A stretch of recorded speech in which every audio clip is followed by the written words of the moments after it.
It was a regular Friday evening when the idea of our next hunting trip popped into our minds. Me and Dave were sitting in my old pickup truck, chewing the fat after a long day's work. The sun was setting, casting a warm glow across the horizon. "So, what are we thinking for the weekend, huh?" Dave said, tossing the remains of his sandwich into a crumpled paper bag. I scratched my head, pondering the possibilities. "How about another hunting trip?" Dave nodded, a glint of excitement in his eyes. "Sounds good to me. Been too long since we've bagged anything worth talking about." We leaned back, the truck engine humming, as the plan unfolded. We discussed potential spots, debating the merits of the deep forest versus the open fields. Word had it that the game was plentiful, and the tranquility of the place appealed to our need for a break from the hustle and bustle of everyday life. As the evening deepened, we hashed out the details: gear, supplies, and the ever-important snacks. A couple of coolers, some sandwiches, and of course, a few cold ones to cap off the day. It was shaping up to be another one of our classic trips, full of laughter, stories, and the thrill of the hunt. The decision made, we clinked our bottles together in a makeshift toast, sealing the fate of our weekend adventure. Little did we know that this particular hunt would veer off into the unknown, taking us into the depths of an experience we'd never forget.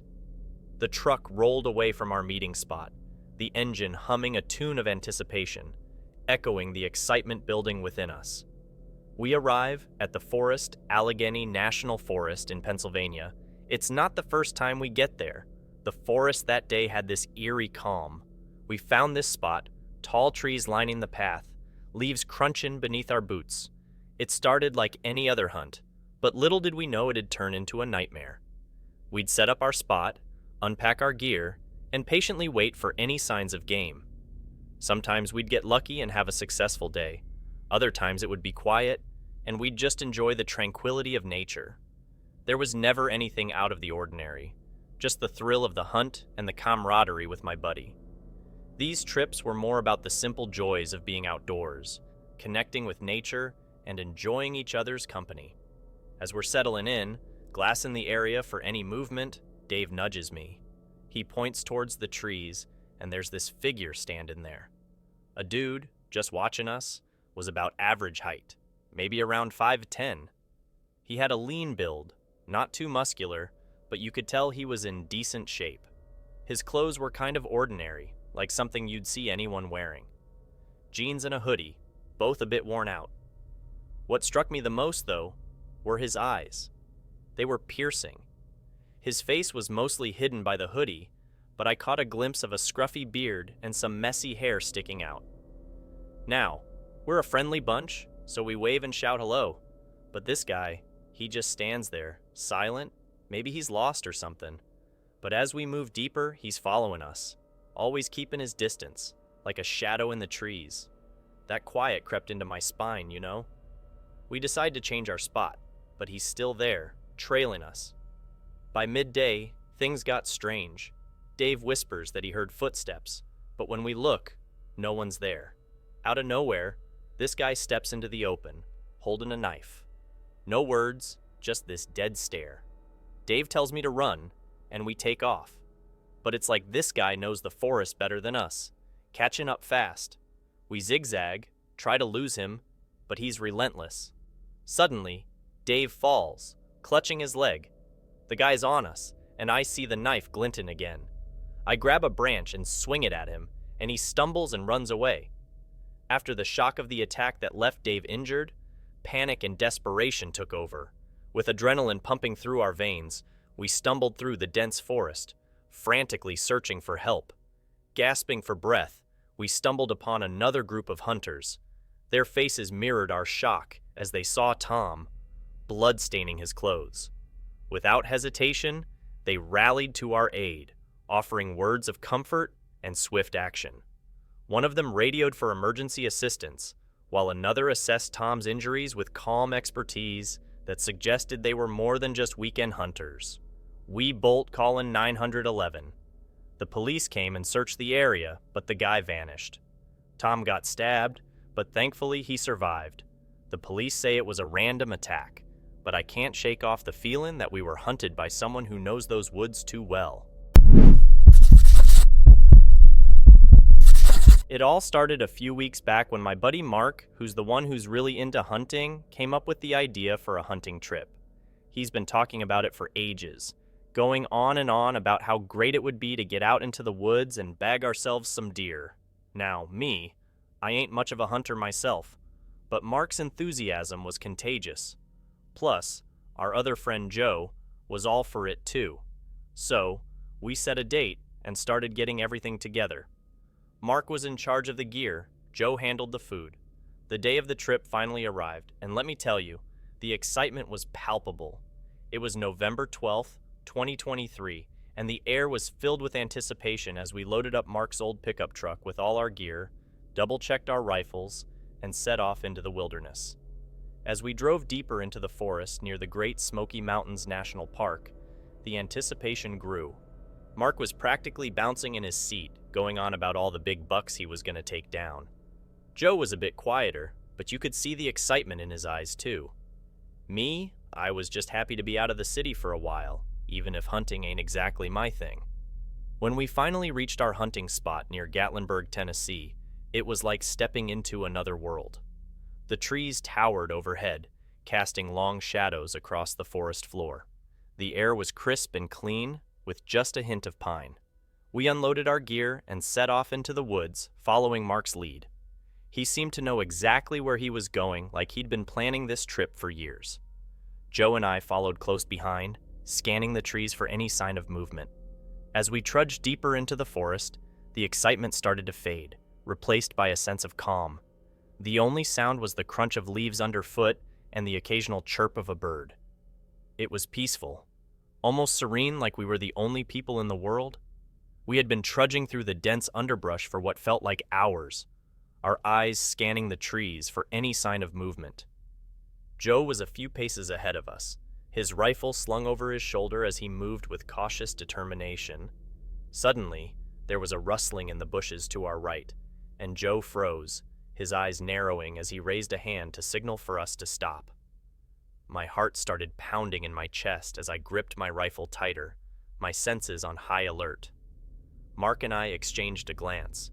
We knew that whatever was out there, we had to be ready for it. Then, without warning, there was a loud crack that echoed through the forest, followed by a sharp cry of pain. My blood ran cold as I realized what had happened. Joe had been shot. Time seemed to stand still as the realization sank in. Joe lay on the ground, clutching his arms as blood pooled around him, his face contorted in agony. Mark and I rushed to his side, our hands shaking as we tried to assess the damage. "Joe, can you hear me?" Mark's voice was strained with panic as he knelt beside our injured friend, his hands hovering uncertainly over the wound. I could feel the weight of fear pressing down on me as I struggled to comprehend what had just happened. One moment we had been joking and laughing, and the next, chaos. "Get help!" Mark's voice snapped me out of my daze, and I scrambled to my feet, my mind racing as I fumbled for my phone. As I dialed 911, my hands trembled uncontrollably, the sound of my heartbeat pounding in my ears. This couldn't be happening. Not here, not now. As Joe lay there on the forest floor, pain radiating through his body like a fiery inferno. Every breath he took felt like a struggle. Tears stung his eyes as he tried to make sense of what had just happened. One moment, we had been laughing and joking, and the next, he was lying here, bleeding out in the middle of the woods. I felt like some cruel twist of fate, like I was trapped in a nightmare from which I couldn't wake. The sound of approaching sirens shattered the stillness of the forest, signaling the arrival of the authorities. My heart leaped with a mix of relief and trepidation as I strained to catch a glimpse of the flashing lights through the trees. Moments later, a team of paramedics burst through the underbrush, their faces grim as they assessed the situation. Gently, they lifted Joe onto a stretcher, their movements quick and efficient as they worked to stabilize his condition. I felt a wave of gratitude wash over me as I realized that help had finally arrived, but it was tinged with a sense of resignation. In the days that followed the tragic incident, Friends and family gathered around, offering words of comfort and support. Investigation said there was the shooter, a man with experience in hunting whose reckless actions had cost Joe his life. Despite his claims of mistaken identity, how could someone with years of hunting experience make such a fatal error? As the days turned into weeks, eyewitness accounts contradicted his version of events, and forensic analysis raised troubling questions about the trajectory of the bullet. In the end, it was the relentless pursuit of justice that brought the truth to light. Investigators combed through the evidence with painstaking precision, piecing together the events of that fateful day. And finally, after months of investigation, the truth emerged. The shooting had not been a tragic accident, but a senseless act of negligence. The shooter, unable to bear the weight of his guilt, confessed to his crime, his words a damning indictment of his actions. On Christmas Day, as families gathered to celebrate the joyous holiday season, the shooter was booked on charges of negligent homicide. But for those who had lost a loved one, there was little cause for celebration. For Joe's family and friends, the wounds of his untimely death ran deep, leaving behind a void that could never be filled.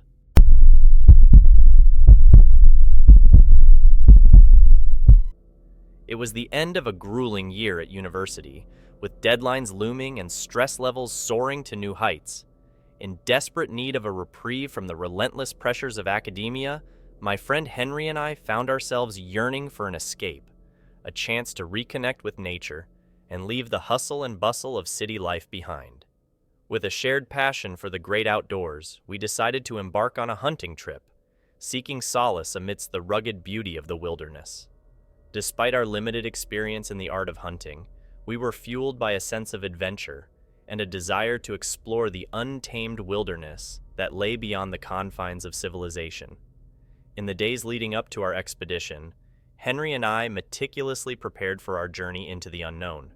We gathered our gear, ensuring that we were equipped with rifles, ammunition, and all the necessary supplies for our adventure. With backpacks filled to the brim with provisions and camping equipment, we were ready to face whatever challenges the wilderness had in store for us.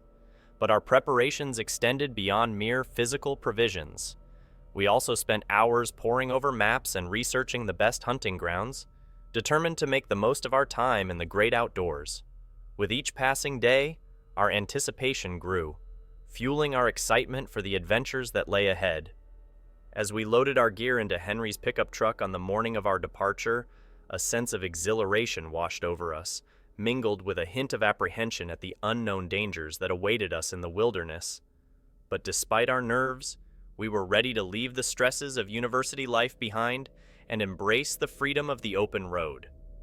Little did we know that our hunting trip would soon take a terrifying turn, plunging us into a nightmare from which we could not escape. Armed with rifles and backpacks filled with provisions, we set out into the dense forests, our hearts pounding with excitement and anticipation. The air was crisp and cool. As we approached a narrow gorge, Henry and I felt an unusual tension in the atmosphere.